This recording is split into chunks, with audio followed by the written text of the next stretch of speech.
Hello, good listeners. My name is Cliff Weitzman. I'm the CEO of Speechify. And if you're new here in this channel, we talk about my views about entrepreneurship, finance, values, and how to get the most out of life. Today, we're going to be talking about one of my favorite topics, one of the most important things in life, how to make friends. No matter where you are in life or who you are, the skill set of making friends is absolutely essential. It's helped me grow personally, professionally, and I can't imagine where I'd be in life without the people I call friends. Making friends isn't something that's always been easy for me. But I promise, with a little bit of courage, thoughtfulness, patience, and positivity, you'll find your people. So I'm an immigrant. I showed up in the US in 8th grade at the end of middle school, and I got into high school not really knowing anybody. And when I got there were a lot of cliques that already formed. And it was very difficult for me to find my people in high school. Compound the problem by the fact that I had a very Israeli accent, so I did not speak like a normal American. And so my social sphere of interaction was a little bit more limited than most people's was. But I was lucky. I have 4 younger siblings and I'm very close with all of them. And so really, to be honest with you, the biggest limitation that I had in high school is the bar that I set for my friends is so exceptional that it was difficult for me to find people who hit that bar. Okay, let's assume you are in high school. It's your responsibility to elevate your friends to be at your level, right? And so you should coach them. You should help them become the best version of themselves. Convince them to come to the gym with you. Convince them to listen to books with you. There's so many things that you can do together, and it's a huge opportunity to be a leader. So the most important thing I want to communicate here is actually, if you don't connect with people in high school and you feel isolated, that's okay. Life moves on. This is not a death sentence. I did not connect with people in high school. I felt isolated in high school. You will find your people. You just gotta continue letting that flame burn inside you and make yourself the best person that you can be. So don't worry about it too much. One of those places where you can grow the most is through university. So I went to school at Brown. Brown has 6,000 undergrads, 2,000 grads. That means that you have about 1,500 people per grade. These 1,500 people come from all over the world, all over the US, and they don't necessarily come with all their friends from middle school or high school. So everybody is in the same boat wanting to make friends, and you get to live together. So it's a lot easier to make friends. And then also you get to kind of reinvent yourself. And so people's perception of you is new. And so I came up with 3 important rules for how to make friends in college. The first one is, if I wanted to befriend someone, the key is you have to have one-on-one time with them, and ideally you need to be doing something else while you're hanging out, and ideally it's for an hour at a time. What's a good thing that you can do a couple of times a week, and it's about an hour and it's one-on-one? Going to the gym. So when I was in college, I would make a list of all the most awesome people in my grade that I did not know, and I would send them a message on Facebook Messenger or Instagram and be like, hey, I think you're awesome. We're not friends yet. I'd love to be friends. Do you want to go to the gym at 4 p.m. on Sunday? 90% of people would say yes. Number 2 is colleges have dining halls where everybody goes to eat. It's very socially acceptable to join a table with people that you don't know, and so I would do this all the time, and I would meet people that way. And every time I met a person who I thought was cool, I'd be like, hey Jan, I gotta go, but let me get your number. And I would give them my contacts app open to a new screen. He'd put in his information, and then I click message, and then I text him my name. And now we have a thread, and usually he'll respond back, and later that week I'll invite him to something. Never, ever, ever meet an awesome person and not get their phone number. It just doesn't make sense. And then finally, if you make a friend, make friends with their friends too, because if you make friends with the entire group, you'll be friends with all of them. So I was a little bit of like a social butterfly in college. I made friends across many different squads of people. And even today, I get invited to weddings of people from different groups. The most important one, I read this book every single year, is How to Win Friends by Dale Carnegie. Search How to Make Friends, Dale Carnegie.pdf on the internet. Download it, put it into Speechify, and start to read it. The second book I'd recommend is the biography of Benjamin Franklin. He is the OG, the inventor of the idea of self-inventing yourself. And he has this amazing table of values, and he, when he was 18 or 20, decided he was a jerk and then reinvented himself to not be a jerk. And then, just read about fantasy characters who are gregarious and nice and just emulate their values. And implement the ideas in those books. What are the messages that you can send people if you want to be their friend? This is a really important question because people often overthink this, and you shouldn't overthink it. The shorter the message, the better, first of all. And the most important thing is date, location, and hour of the day, and then your name. So typically when I get someone's number, the second I meet them, I send them my phone number. And usually they'll respond back, immediately, with their name or nice to meet you or hey or something. Okay, let's say it's the next day. You're gonna go to the gym because you're a badass. You go to the gym every day. You go, hey Connor, I'm going to the gym at 4 p.m. today at the Nelson. Do you want to join me? 60% chance he says yes. And if he doesn't, 90% chance he said, oh, I'm busy today, but I'm free this other time. So if you say what you're going to do in the location, what the time is, and what the date is, even if the person is busy, they'll recommend another time. And so even if you're doing business meetings, If you're gonna send an email to someone suggesting a meeting, don't be like, hey, are you free sometime this week? No, hey, are you free Tuesday at 3 p.m. or 4 p.m.? Else, what time could work for you? Very short, very concise, but the probability of you guys actually meeting is a lot higher. If you leave it open to them to suggest the time, you're a jerk. You're making them do the work. Don't make them do the work. You do the work. And then let's say you haven't had a close interaction with a person, you just know of them, and you get their information on Instagram or Facebook. You go, hey, my friend Dylan told me that you also like to freestyle rap. I think that's awesome. Do you want to grab lunch today?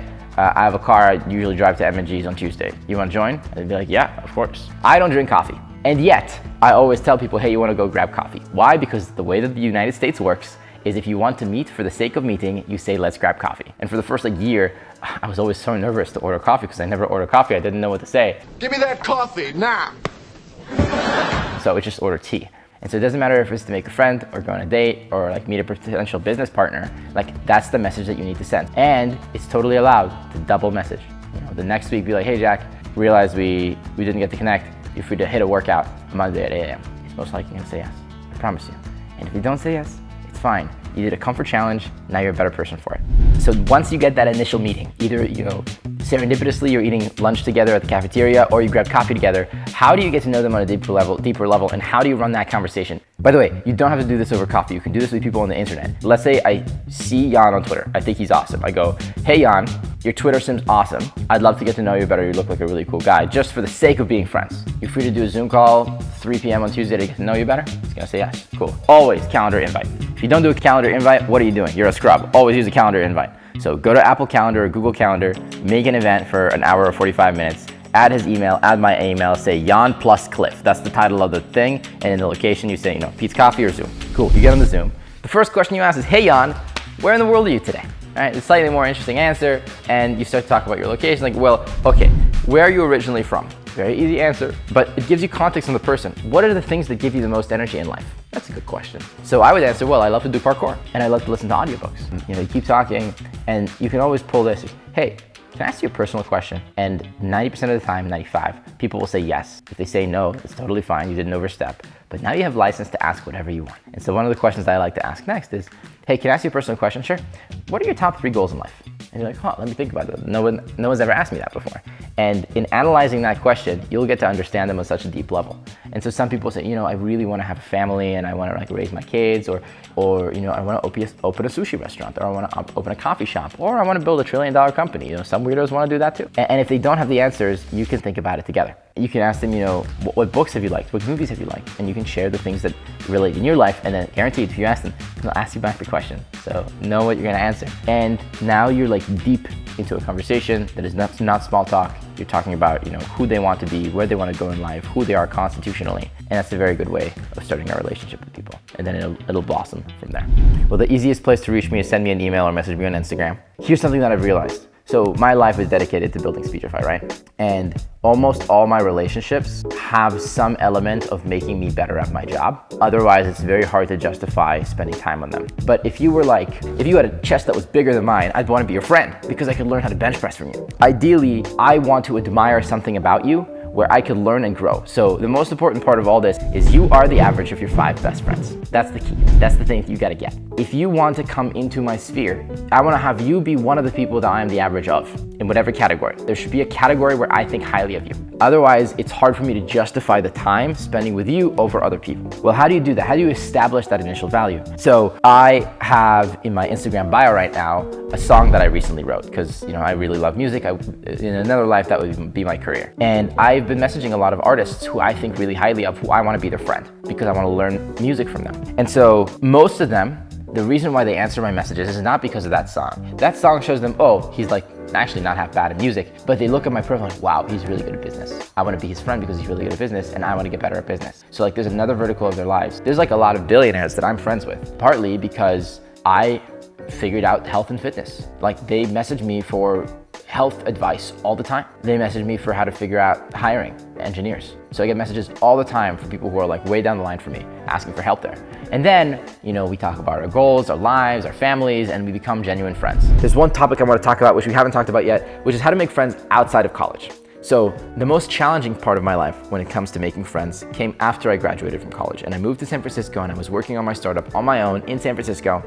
And I wasn't employed at Google or Palantir or Facebook, so I couldn't make friends from work. And I was like, locked in my apartment all day working. And I really had trouble finding new friends, to the point where I would fly back to Brown every month or two just to hang out with people. And I'd say over the last year and a half, my friend circle has gotten really amazing outside of college. But it's because they're people from all over the world who, for the most part, work with us at Speechify, and I literally got them their visas or helped them fly into America. Outside of work, the best way to make friends is friends of friends. So you have to participate in this process, and the best way to participate in this process is to host people. Throw some dinners at your house, have people sleep over at your place, organize dinners, etc. And then people will invite you to their dinners. And then that's a very easy way of making friends. Always make sure to make friends with the person on your left, the person on your right, the person across from you, get to know their lives, get their phone numbers, and then if you like them, invite them to the next event. If you really care about this topic, make sure you make 3 new friends every single week. And if you don't make 3 new friends, by Friday, you gotta dedicate the Friday to making some new friends. Figure out how to do it. Go to the park, start a conversation with random people. See what you can do.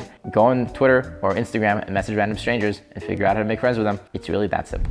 So I attribute so much of the wonderfulness that happens in my life to my friends. You really are the average of your 5 best friends. It's one of the best quotes out there. But remember, for me in high school, I didn't have friends. And if you don't have friends in high school right now and you feel isolated, that is okay. Things will improve, and they'll improve because of you. Because this is not a death sentence, it's not a final state, it's just where you are right now. So read books, work out, think deeply, talk to people, reach out, and use the tactics in this video to make more friends. And read How to Win Friends by Dale Carnegie. Smile at people, it helps a lot. So if you like this video, share it with a friend or share it with someone that you want to be friends with. Click the link below to download Speechify for iOS. Click the link below to download Speechify for Chrome. Click the link below to listen to How to Win Friends by Dale Carnegie on Speechify. And as always, happy listening.